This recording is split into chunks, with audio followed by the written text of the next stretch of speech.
She's All That. Hi, and welcome to the She's All That video podcast. My name is September Smith. Usually I'm the host of the show, but today I am actually going to be interviewed by the co-host of the show, 𝐏𝐶𝐞𝐬𝐭.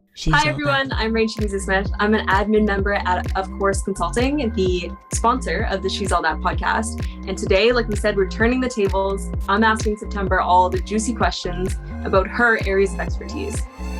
We're going to be diving into how a business person or an entrepreneur like you can use podcast guesting to blow your shit up. Okay. All right. So I've given you the host reins for today. That might not have been how I would have said that, but hey, we're going to be talking about how podcast guesting, when you use it strategically, can really blow up your profile, your audience, your network, and ultimately your bottom line. It is one of the biggest marketing opportunities that's happening right now. And I personally believe you need to get on it. 𝐏, thank you so much for doing the hosting this week. I'm so excited. Let's get into it. All right. So September, your absolute favorite topic to talk about. And we have you on the hot seat today. I need to know, why should business people be considering using podcast guesting appearances? What's wrong with using social media marketing? Everywhere I look on social media, I see people preaching Instagram for social media marketing, Twitter, Pinterest, all these different ways. It seems like everyone's screaming into the void, but you come to the table with a different angle. Why should people be considering using podcast guesting appearances? And what's wrong with this social media marketing that I'm seeing? Okay, a couple of things. Yes, start right there. That's a good place to start. The social media marketing. We have been doing it for, depending on how long you've been in business, 5 years, 10 years. We have been, for businesses that have to get their message out, have to optimize their reach, and do it on a budget. And what business isn't on a budget other than the absolute biggest players on the planet? We have been using social media marketing, either organic or paid, for the last 5, 10 years in some cases. And it has become a staple in most people's marketing plan. However, anybody that has been doing it has noticed that gradually over the years, and then all of a sudden, social media, Facebook in particular, is not giving us the ROI that it used to. Like it used to be, you throw an ad up on Facebook, you got hundreds of people that saw it and engaged with you. Not only is that avenue saturated right now with people trying to get their messages out and using it as their main form of business marketing. Also, since about 2017, Facebook has been increasingly moving to a pay-to-play model. So they'll let you put your stuff up there, but we're now down to, they estimate somewhere between, if you're lucky, 3% of your audience that you're connected to on Facebook is actually seeing what you put out there. Wow. So when you consider how hard we have to work to get seen on social media, it's just getting harder and harder to do that. And also there's a really great graphic that I'll be sharing here that talks about the longevity of social media posts. And it's scary. I mean, the fastest one, the estimate is for a Twitter post that you put out, be it for personal or be it for business, has a life of about 18 minutes. Facebook, 5 hours, couple hours, and then it goes down from there. This stuff is gone within a day or two. And Some yet of the more everyone's spending so much energy creating this content to be pushing out every day, and it's disappearing. Yeah, and I mean, you're on a treadmill creating this content, and sure, you can repurpose it sometime down the track, but it is becoming an all-consuming part of people's businesses for an ever decreasing return on investment. So social media, there are limitations now to what you can do with that. And the reason that I'm talking about podcasting is because what kind of is not on a lot of people's radar is that podcasting and being a podcast guest, the whole podcast content, regardless of whether you're the host or the guest, that is not social media. That is not social. Social media is a two-way exchange. It's a platform where there are creators and consumers that come together. And on social media, you can put your content out there, but there are a million people piling in and throwing their comments and their content and their posts in there and just drowning yours in the noise. It really feels like people screaming into the void. Oh, doesn't it though? Yeah. So what are the main key differences between social media content and podcast guesting? Well, podcast content is actually not social media. It's on a one-way platform. It's actually broadcast media. And that kind of eludes a lot of people. They just think it's another form of content. When you have been on a podcast or created a podcast yourself, that content is now distributed to a dozen plus of the largest platforms, audio platforms on the planet. And these are big, like iTunes, Apple Music, Google Podcasts, Spotify, iHeartRadio. It goes on and on and on. And there is millions and millions of people. 250 million people regularly coming there. And when they come to those platforms, they're not coming to drop their comments or to post their memes of their cats or their lunch. They are coming expressly to spend a half an hour, 45 minutes, an hour or more to consume content. And they're coming looking for new content like yours.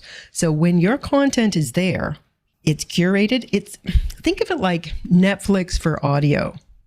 You're not out there kind of drowning in a sea of crazy, frenzied posting. It is there. It's listed under the keywords. It's not throttled like on social media where the people that have paid for their ads get seen first, or on Google as well. And people who come to listen, they have an intimate connection with the person. They come to form an intimate connection with the person they're listening to, because you're listening to this person for 45 minutes unbroken. That's a whole other thing. The way people interact with podcasts is different than any other media. And they know that the average duration of a podcast episode is somewhere between 35 and 40 minutes. Mm-hmm. And they know that podcast listeners on average, and that's 250 million people on average, are listening to 80% of that, which of course means a lot of people are listening to all of it, 80%. With a YouTube video or a Facebook video or a post that you put on there. Facebook, you're lucky if 3 to 5% see it and or engage in it. YouTube, you're lucky if people will stay on there for a few minutes. When people are listening to a podcast, they want to immerse themselves in something that they're going to be able to hang in there and listen to and really get into and enjoy while they're doing other things. And come back for more. Oh, yeah. And psychologically, they know that audio is one of the most connecting medias, the senses that we have that are hearing. It's one of the most connecting things. And when you are in somebody's head for 30 minutes or 40 minutes and they're listening to you, they have created an emotional, to whatever degree, an emotional bond with you that you're not going to get. Yeah, video does give you some kind of emotional bond if you've watched it for a good amount of time. I've experienced that. I'm sure most people have. You feel like you know the person. When you've been in their head for 30, 40 minutes, you've now become that know, like, trust person. You become the expert in that field for them, or one of the experts. Yep. Assuming you know what to say and you say it well. Then you have this opportunity to get in somebody's head for 30 and 40 minutes. What other content can you create that you could achieve that? Yeah, it seems like the obvious option when you lay it out so simply like that. You know, you're not getting who has the attention span to sit down and listen to more than 5 minutes of a video? You know, it seems like the podcast guesting, getting on a podcast and putting your message out there, it seems like the obvious solution, the obvious choice for marketing these. Well, when you consider, I mean, I like to look at it as this like kind of a triumvirate of this three-circle Venn diagram. There's a visibility to podcast that far exceeds that of social media. You've just leapfrogged over that social media and the guest blogging thing, even if it's on an influential site. Getting on a podcast, because it's on broadcast channels, your visibility has just like leapt way over those. So there's the visibility that you didn't have to work so hard. Instead of like starting with social media, maybe getting a guest post and then getting invited and you climb the ladder, you can come in right at that mid level of visibility. So you get the visibility, you get the longevity. Mm-hmm. It is literally, we know that it's somewhere between 5+ years that your stuff will still be out there. Your content will still be findable and people will still be consuming it. Wow. As opposed to 18 minutes. How would people find this content? All they have to do is go, and it's becoming increasingly popular to go on to whatever your favorite platform is for listening to podcasts, and you just put in what your interests are, your keywords. If you know what your keywords are, and those are the keywords that your audience is going to be looking for, they will find you. I've gone on and looked and found episodes from 3, 4, 5 years ago. And they're still good episodes, assuming that they're not news related. But even then, okay, it's a bit of an insight into what was happening at the time. But that content has a longevity that just can't even be touched, even by blogs. That's true. And then, I have numerous times gone on Spotify and searched a specific person's name who I would like to hear episodes, them speaking on episodes, and you get a full list of everything they've ever appeared on. yes. So that stuff is still out there being found. It's kind of, like I said, think of it like Netflix for audio, a consuming population coming there to find content like yours. Yeah. Wow. What a better solution. Yeah. So of the three, I like to get across. There's the enhanced visibility that you're not going to get on social media. There's the longevity. And then there's the fact that there are these 12 of the biggest platforms on the planet are actively pushing your stuff. Yeah. Podcast content, it's as you said, it's a no-brainer. It's what you want to be doing. And the reason why is because it's free. Right. If you know what you're doing, you can access this free media exposure. So everything kind of comes in waves. Podcasts have been very popular for the last number of years. Do you see this upward trend continuing? Yes, I do for a short while. But what I also see is I kind of feel that now is the time. And the reason I feel that way is because we've had the surge over the pandemic. We've had the surge in audience. It was always there and it was growing slowly, but it just took a huge ramp up to we've got 250 million regular listeners. You've got the audience coming, but you also have smell of blood's in the water. Industry and corporations are seeing there is an opportunity here, and industry and corporations are not going to leave a nice free opportunity like this for the masses to get hold of for very long. And things are already afoot. Changes are coming. And I see it going to either a tiered or a pay-to-play form of media. Right. Really, it's going to be sooner rather than later. So that's why I feel like now is the time. Do not wait. And also, it's not a saturated market. There are I think at the beginning of this month, there were 2.3 million podcasts listed. However, probably about 500,000 of those are actually defunct. They're still out there. The content's still findable, but people aren't actively producing new episodes. Right. So you have somewhere in the vicinity of 2 million podcasts out there. Okay, so that intrigued me what you just said. The podcast may not still be active, but that content's still out there to be found by your audience members? Yes. So that means the more podcasts you go on and the more valuable video content that you produce from that, or content that you produce from that, you're building your portfolio. Oh my God, it's exactly like that. It's a portfolio. And the really great thing is, you could, and I was just recently, I held a webinar with a friend of mine who is a podcast host coach. She teaches people how to create their own podcast, and that was cool. The argument was, what's best for you, guesting or hosting? Well, probably it doesn't take a lot of imagination to figure out that it's a whole lot less work to do the guesting. You just rock up on someone. That was my next question. Oh my God, yeah. You just start my own podcast. Because it's about 10 times more work to have your own podcast. It's an ongoing effort. So if you want to create that portfolio, that online curated portfolio that we were talking about, why aren't you out there leveraging other people's audiences, other people's networks, and getting seen instead of starting from scratch and starting to build your own audience?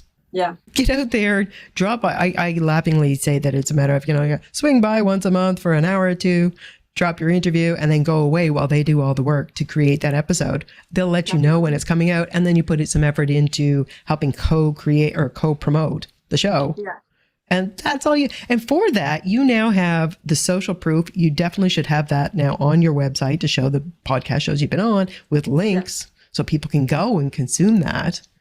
You have this lovely portfolio, collections of you showcased as the star, as the sought after authority in your field, talking about XYZ. You can't buy that. Well, you can buy that, but the podcast that you go on, they create this curated material for you. You sit back and let it happen, and you get the beautiful end product. Yes. And the amazing thing is, not only is it this lovely curated collection of you, these little 30, 40-minute cameos of you sitting in your brilliance, talking about what you do best and giving people a taste of who you are and what it is to work with you.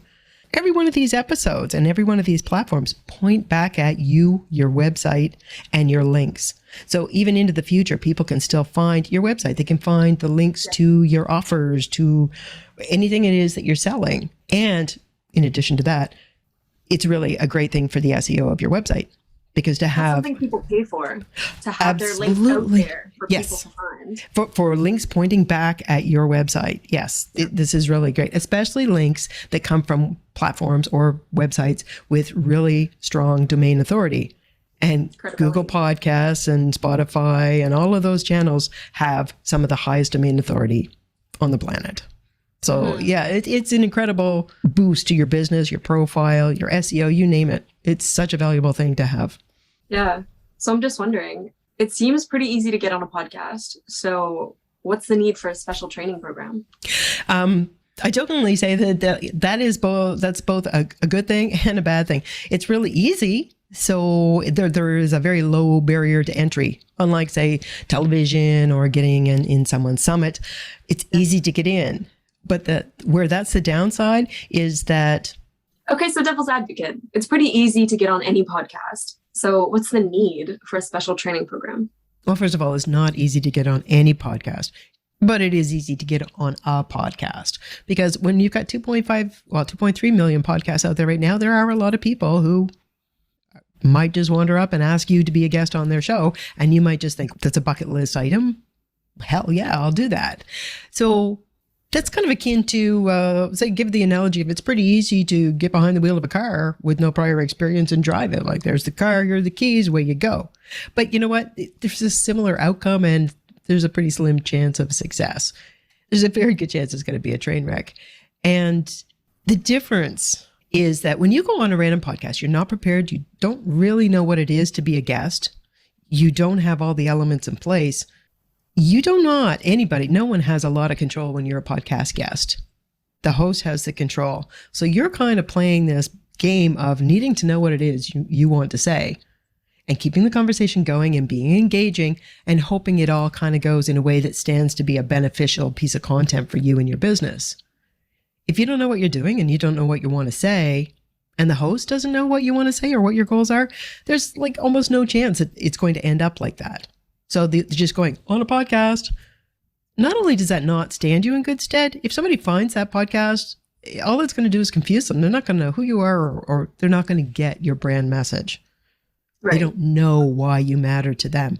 So it can actually be something that's a damaging thing for your business, because if people find those podcast episodes where you didn't know what you were talking about and you just ended up having a random conversation with somebody, they've now written you off as a serious professional or as a potential solution to their problem. Why would you do that to yourself? This is not like a Facebook Live where you go on and it didn't go so well. It'll be gone in a few days. Nobody's going to find it. In fact, it's hard enough to find your own. If you went on somebody's show and you're on their live, a week later, it's hard to find it. Nobody's going to see it. Podcasts, like I said, they're going to be out there for years. So why would you do that to yourself? You have to be strategic. You have to know what you're doing. Really? That's something really important to know. So what does one need to do or have in place to make a podcast guesting appearance really work for their business? Well, both as a podcast host myself, who has ended up coaching way more guests than I care to mention through the process of being a good podcast guest, I'm at the point now where it's like, no, you have to know what you're doing, or I can't afford the time helping you figure out how to shine. So coming from that perspective, knowing what they need to do, but also coming from a very analytical perspective where it's like, okay, what is the process here? I've come up with 5 strategic steps to becoming a successful, effective podcast guest for PR, profit, and social proof, as I call it, to make it work for your business. And the 5 steps are, it starts with 1, your story. You need to know what your story is. For people that already know their brand story and they've done the work, or they've worked with a professional to figure that out, they know what I'm talking about. If you haven't, then this might be like, what is this? Your story, or your brand story, is what defines you. It's who you are, it's what you do, and it's why that matters to your audience, to your potential clients. And if you're not able to give your host or your audience, or even your market in your marketing content, that story that they need to understand what you do, so that you'll lock it in their imagination, and hopefully they fully understand it, they want to work with you, and they want to tell people about you. If you don't supply that brand story in a concise manner, well, they will either, one, just not even bother, because it's like, I don't get it. I have no idea what she does. They're not putting in the cognitive work to figure out what you do. You were supposed to do that. Or two, they'll kind of cobble some idea together. They'll create their own definition of what it is you do. And I can pretty much guarantee you, it's not going to be the definition that you want them having or telling other people about. So super important that you know your story. That is the foundation for all the other steps for being a podcast guest. Because once you know Just that. a small tangent on that. I'm curious, how many people come to you and or how many people go on podcasts and have their story, have that really strong message that is strategically crafted to speak on when they guest? For the people that come to me as guests, I have a vetting process, and I specifically ask them what are their signature talks or their brand story, and what are their calls to action. And I can see through my form when they fill it out if they really know what they're talking about.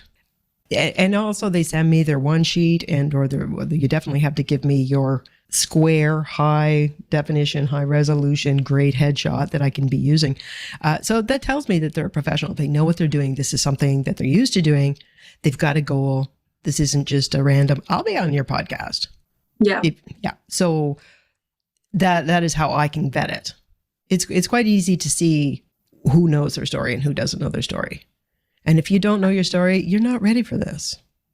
I'm just wondering, I would, as a business, assume that most people know their story and know their talking points, keywords, and come to you with that in hand. No. But is that the case? No, it's not the case. And that's absolutely saying nothing, no criticism of those people, because I have met, my podcast showcases women doing, my tagline is conversations with women doing awesome shit.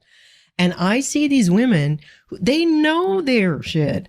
They are doing some incredible things. They're making big changes in lives and in society, and truly impactful women.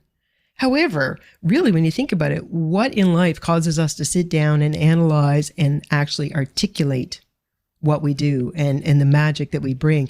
There's usually no need for that. It's only when you start having to get into media and start presenting yourself and letting people know. And that's where the whole brand story comes in. That's that whole process where you kind of take a step back, and it's really hard to do by yourself. There's a really great phrase for that. And it's like, it's when you're inside the jar, it's really hard to see what's on the label.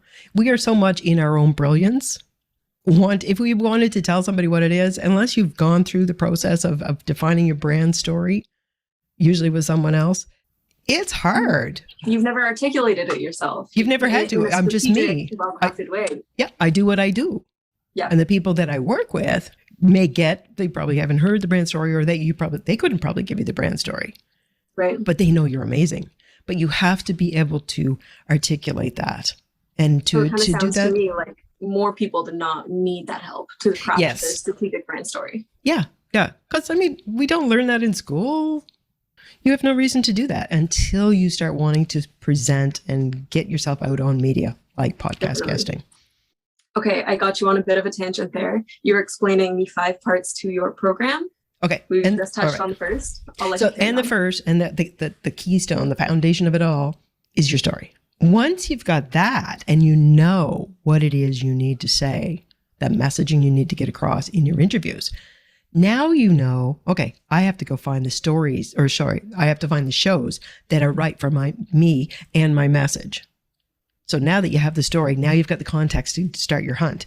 And then that's a whole process of how you go and you find them and you vet them. And in my program, we create a top 10 list of these are the shows that I want to be on, because I know these are going to be great for my business and for marketing myself.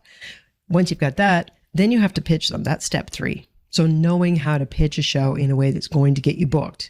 90% of the pitches that podcasts receive do not get a call back. They're rejected. So you want to be in that. And that's kind of an industry number. I think it's even a higher number than that people just don't call you back. So you need to know how to pitch those shows to get booked. Once you get booked, so now we're going on to step 4, you need to know how to show up in such a way that you just look amazing. You look and sound amazing in that interview. And if it's a video podcast like mine is, that also then includes, in addition to knowing your microphone, knowing how to use it to get the best sound, how to condition your room, to make sure you're getting decent sound, because it's so important in podcasts. You also know have to know how to appear on camera. What's the equipment that you need? What's the layout? There's all about that, just the aesthetic of it. But then also there's, how do I talk? How do I find my authentic voice when I'm doing this?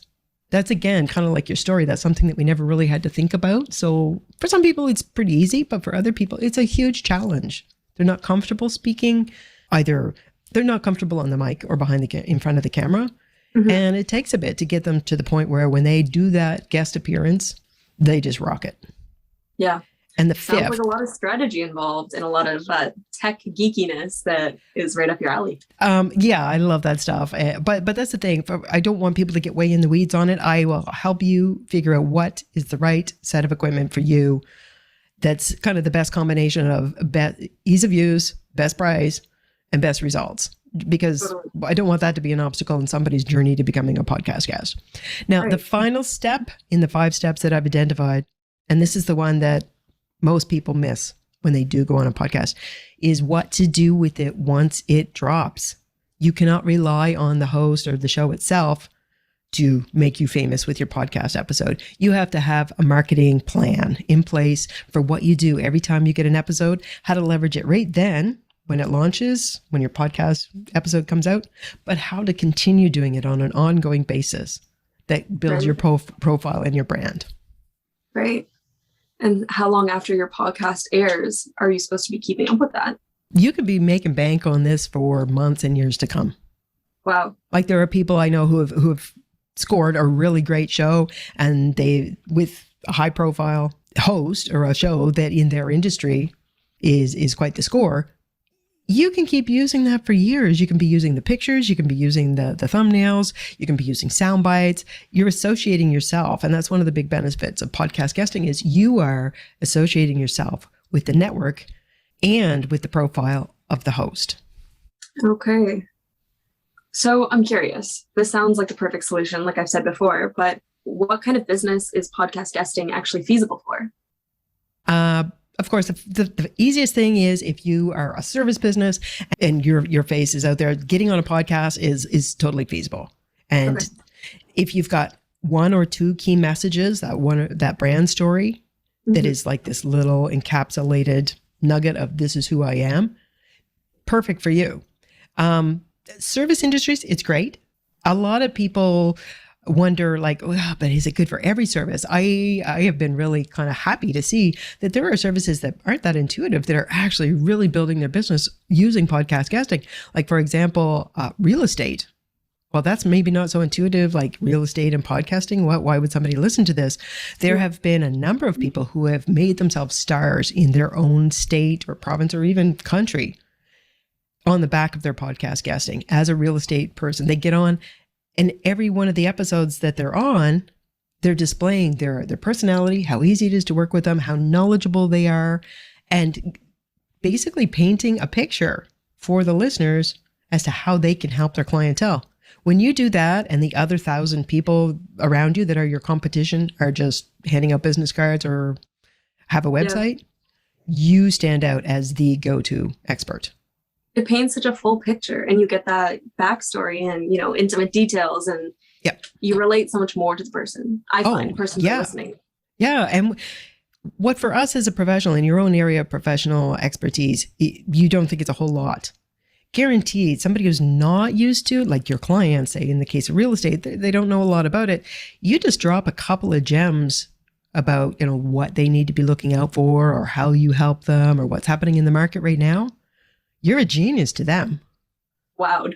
Yeah. They're like, oh my God, I have to work with that person. And I've seen in another field that was like kind of similar to that I was like, really? An accountant. Most people think accountants, dry as dust. However, there are accountants that have turned themselves into stars and really rocketed their business and stole a whole bunch of their own market just by getting on podcast shows and talking about how they help their clients, what they do, what their process is. And again, it broadens the listener's idea of like, oh, wow, I didn't know they could do that. I need to be with them. It sounds like as long as you're getting creative with it, anyone can really hop on here. And again, it comes back to your story. Yeah. You craft that story that when the listener hears it, it's going to kind of open them up and going to make them want to know more and to work with you. Right. So does this work for product-based businesses? You know what? I have to say, I was initially a little bit, I guess, a little bit narrowly focused, thinking that it was more for service. But I've actually seen a lot of product-based businesses really successfully leverage podcasts as podcast guests. Particularly, again, if you can come up with that story, not just here's my product, here's what I sell. I mean, nobody wants to buy a product, whether they can see it, hear it, or whatever, just here's my product, buy it. You create that story. You tell them, though, whatever it is that's special about that product that kind of emotionally triggers them, be it, like, for example, it's environmentally safe, or it's ethically sourced, or this is what it does, or this is this very significant point in your life in which you'd use my product, or this is how I crafted, whatever it is about your product. You get strategic. Story of how the company was founded, and yes, whatever it is that it, again, back to your brand story. So even with product-based businesses, podcast guesting can be a very powerful part of your marketing plan. Definitely. Yeah, come to think of it, I can think of numerous occasions where I've been listening to a podcast and actually gone out of my way to get on social media or go look up their web address to look at their product because they sold it so well on just a conversation on a podcast I was listening to. Exactly. As we said earlier, like when you're hearing about this product for 30 and 40 minutes, you get pretty emotionally invested in that. And the nice thing is the links for a well-produced podcast, the links are right there. So even if you're listening to it on your phone, you can click through and go right to their website. So what an amazing marketing opportunity. Definitely. Okay. So question for you. What makes you the person to help with all of this? Well, as you alluded to in the introduction, first of all, I'm a podcaster, and I know from the podcaster side of things what it takes to be a good guest, what it takes to get booked, how to pitch, what's missing in most people's approach to podcasting when they come on as a guest. And I can help people with that perspective. But where I think I really kind of differentiate myself from someone else who would be doing this is the fact that I have 15 years experience as an instructional designer. And one of the key components of that is, first, before you even start doing any design or production of any large digital project, you have to slow down and think, what's the story? I have done this with probably 100 different subject matter experts like you, because you are a special subject matter expert going on a podcast as a guest. Done this with them to find those key talking points that are going to create the story that we have to tell, to take the people that are listening to it from, what's this, on this increasing journey of engagement to the point where by the end of hearing what it is you say, by the end of your brand story, they really feel like I need to either work with this person or I need to tell somebody about this person. So I've worked on actually multi-million-dollar projects where nothing can get started until we figured this out.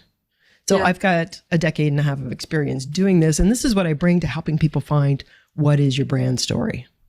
Yeah, I've listened to you interviewing clients, and the way you do your subject matter expert thing, you just dig down and unearth the golds that they didn't know was a necessary part of their story, and is really information that their clients need to hear to be sold. And yeah, the really exciting thing is usually at the end of this, they're as excited as I am, because they were like, oh my God, I didn't even think of that. Oh, you're so right. That should be part of what I'm telling people. So it's kind of like we find the wow factors. It's actually a really fun part of the process.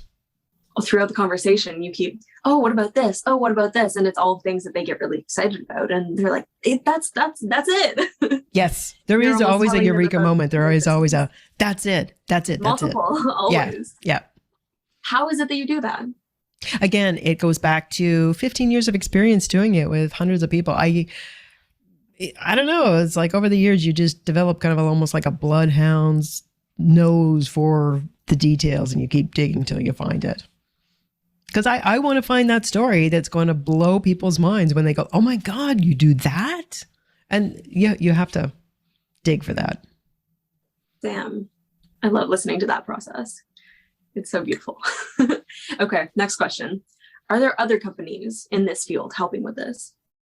Yeah, if you are looking to get into podcast guesting, there are a lot of companies that service aspects of the whole process. For example, there are a lot of companies that you could hire to help you find podcast guest spots. And this starts at about $1,000 a month. So if you're putting this into your marketing, you could be looking at, $12,000 for somebody to be helping you find your guest spots for the year. There's one company that has contacted me a number of times, and I checked them out, and they charge $1,350. But I know that they are charging that per month for every client. But when they come to me, quite often I can tell you haven't done your research, or you would not have been reaching out to me for this client. So how much attention are you paying to this client for the money that you're charging them? So, but I'm not to say that all companies are like that, but there are companies that will help you find the spots for you, because it is time consuming. And if you don't know how to do it, that really takes a load off you. You can keep doing what you're doing in your job or your business, and they'll just come to you with these opportunities. There are also companies that'll help you with repurposing the content. As we were talking about, like how do you really make bank with the content once your episode comes out? There are companies that'll help you do that. And they start at about $1,000 for a month as well, just to redo one episode and turn it into a number of forms of content. So the thing that kind of bugs me is that none of these companies, I've actually asked them, so do you help your clients figure out what their brand story should be?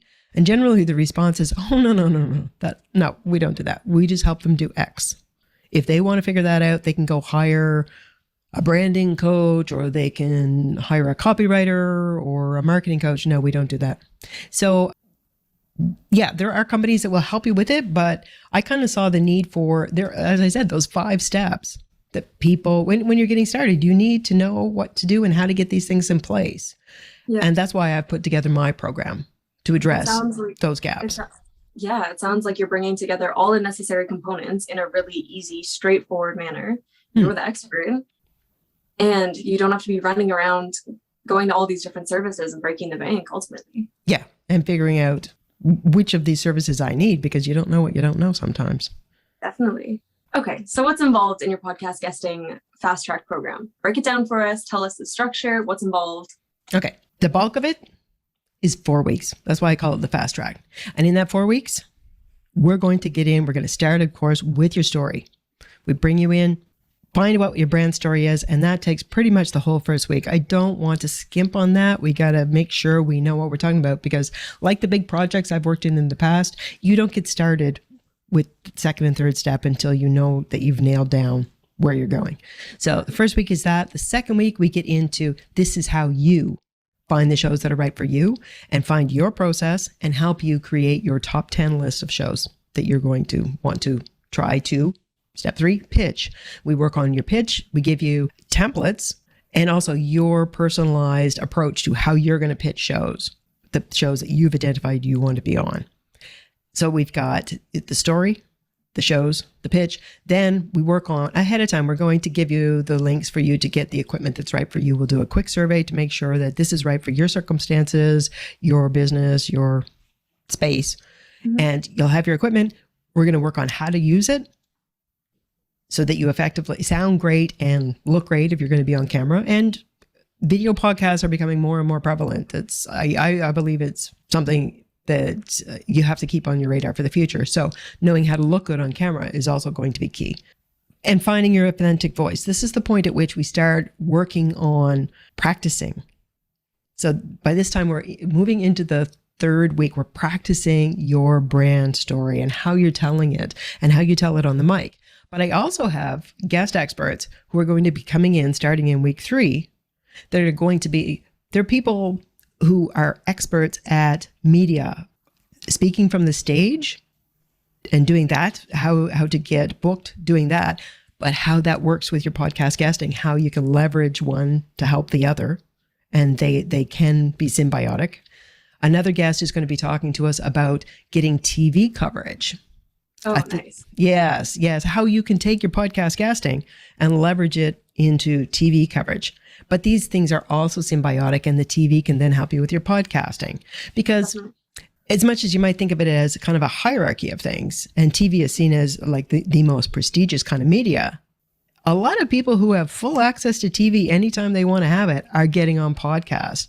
Neil deGrasse Tyson, Jon Stewart, Michelle Obama, like the biggest stars that you can name. Matthew McConaughey wrote a book. It came out, I think, 6 months ago or so. He did the round on the podcast. He also pushed it on talk shows, television talk shows, but part of the marketing plan was podcasting.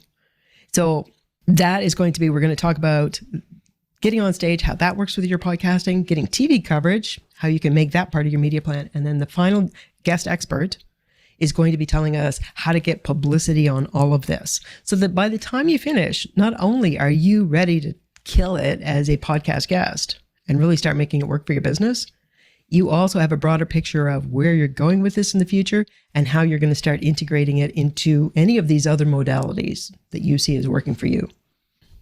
Actually, what I should add there is the fast track in 4 weeks. That is the core to it, but there is an ongoing community that you can stay in and you can continue getting support and asking questions and comparing notes with the people you went through the program with or other people who have come before or after you.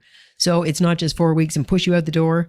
You hang around because this is creating community of people just like you who get it and want to really make podcast guesting a boon to their business. So it's the 4 weeks of the core stuff and then hang around and keep getting support. That's valuable. Yeah. Well, I wouldn't want to just say to somebody, okay, see ya, good luck with that. Like, I want to know how it goes. And if we need to tweak any messaging or if we need to, say we see the results that they're getting with the pitches. Yeah. And we go back and look at that one. I want them still connected with me so we can ensure that they're on the right track, the fast track to getting their podcast guesting really up and going. And one thing that I forgot to mention is a guarantee that I have in my program is that within the time that you are with me, we will get you guaranteed at least one show. You'll be booked on one show that's going to be beneficial for your business. So I'm hanging with you until that happens. That's the guarantee. So the fast track program is a guaranteed success, basically. Pretty much. Wow. I'm getting excited. I want to be a part of the experience. You should be. So now that you've laid it out, we have an idea of what's involved, how it proceeds throughout the 4 weeks. What can someone expect result-wise from your program? Well, in addition to now knowing exactly what it is that you should be saying anytime you're on camera or behind the mic, and that expands out to also being what you're using in your marketing copy. With that, you know now how to access these different forms of media and how to elevate your profile and your position within your industry or within your field so that you really start rising above the competition.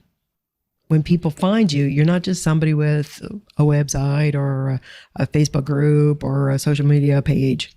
You're somebody that's out there on some of the biggest shows in your industry. That gives you incredible, elevated, perceived credibility. I mean, no doubt you deserve the credibility that it gives you, but this is bringing you out of hiding and getting you out in plain sight so people see how valuable your services are. Yeah.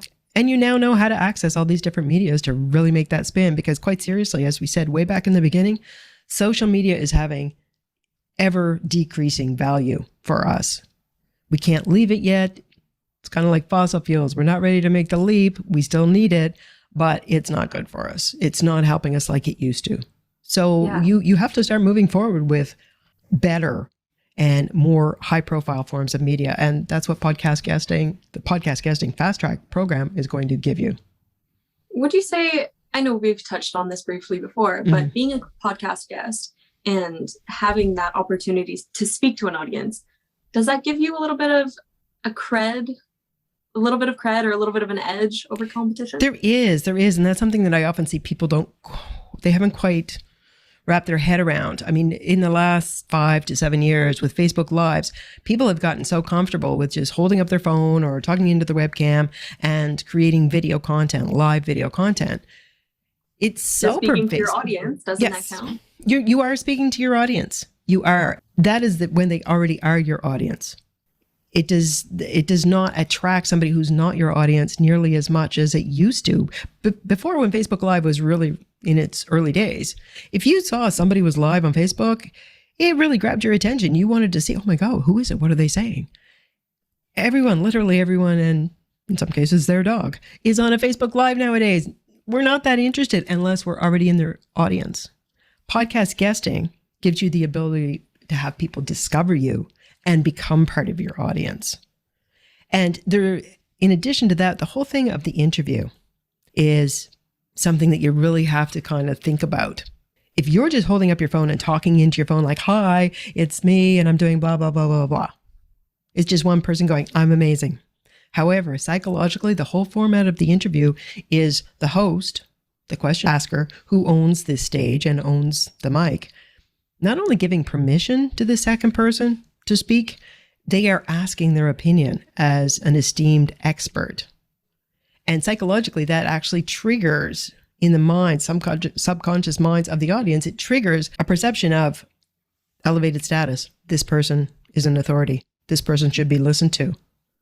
That is why when you think about it, even our news shows and our late night talk shows are usually interview shows. Yeah. We could have just had the person on and just had no one else on the camera and they're just talking and it's like some newsmaker. They come or out something. and introduce themselves. Yes. I mean, why don't we do that? That's what I do. There's a reason we don't do that is because that anchor on that news show or that talk show host is the authority who is then sharing their stage, and that gives them more authority. We feel like, oh, they should be listened to. So you as a business should be leveraging that. Yeah. The opportunity to have somebody place you in that position and indicate to their audience that you are an expert and a go-to authority that they should listen to. It's just, it can't even be compared with you doing your own lives. Yeah. Unmatched value. Wow. Okay. So now that we know the podcast guesting is where you need to be, what you need to be putting your attention on if you're any type of business, service, or product based, and you are offering this all-in-one program, fast track in 4 weeks. Wow, sounds like a deal I can't pass up. Where can people find you? People can find me on my social media, September Smith. They can find me at ofcoursepro.com, which is the website, and follow me. Is that the website where they can book a call?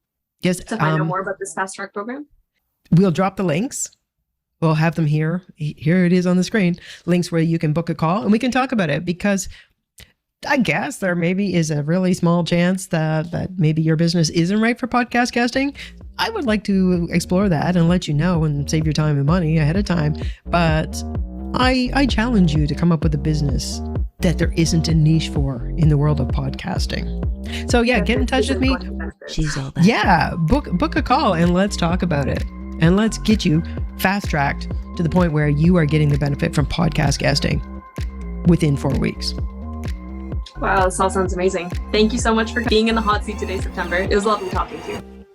It was a little bit weird not being the host and the one asking the questions, but hey, I love talking about this stuff. She's all that.